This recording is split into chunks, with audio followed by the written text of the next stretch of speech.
Assalomu alaykum. Mana bu yer No'qat rayonida qarashli Jangno'qat oila hukumati. Jangno'qat oila hukumatining sentri bu yer. Mana bu yer Adaxon Kimsanboyevni saylovchilarning shtabi. Mana bu yer shtab. Mana kolonkalar bor. Her bir saylov uchastkasini tizmasini tushirib do'stga qilingan.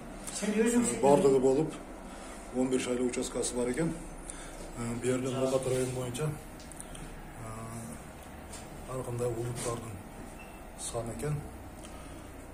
Ana bu yerda mana shtabda hozir Abduayt ovoz o'tiradi, mana Tursun ovoz o'tiradi, Abiy ovoz o'tiradi. Bu joq Tashtamirova o'tiradi. Mana delolar har bir uchastkaga отдельный birden delo açılgan mana. Hozircha banner yo'q. Xudo qolsa ertangdan chechilib qazab kelib ilamiz.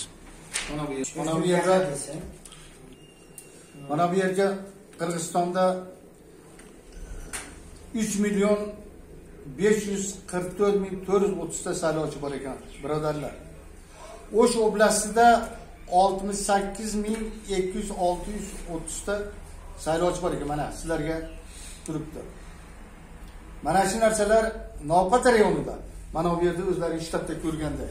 Lekin bularda ichida mana bu million ichida 1.200.000 o'zbek xalqini saylovchisi bor. Hurmatli o'zbek ovolar, tojik ovolar, tatar ovolar mana yerga yozib qo'ydik. Lekin bu safar mana shu Adhamjon bir qo'llab olaylik. Bir hashar sifatida qo'llaylik. Savobgarchilikka Kimsanboyev deding. Kimsanboyev, Adham Kimsanboyevni bir marta qo'llab olaylik. Shu o'zbek tug'anlar bir hashar sifatida qo'llaylik. Bu o'zimizning milliy an'ana. Bir odam bir yoqdan kelmaydi. Axir birodarlar o'zlaring bilasizlar, mana ko'lda mana shu Adham Kimsanboyevni masalan kirgizmaymiz degan yolg'on yashqi gaplar bo'lyapti. Lekin Xitoyliklar ko'lga kelib o'tiryapti va Adham Kimsanboyev mana o'zgandan o'rtoqlar. To'g'ri tushuninglar.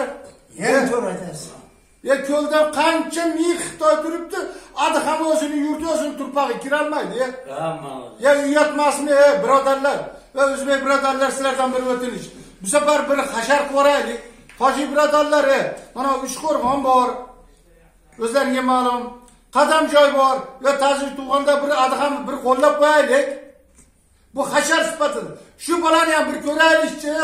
Kelajakda o'ylaylik. Kelajak o'ylab, mana ertangi bolalarimiz maktabga bormayapti.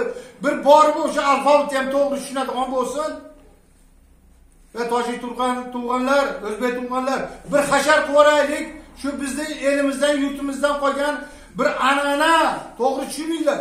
Bu siyosat emas.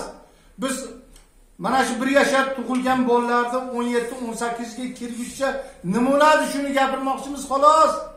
Bizga oqchasi kerak yo'q, biz pensionermiz.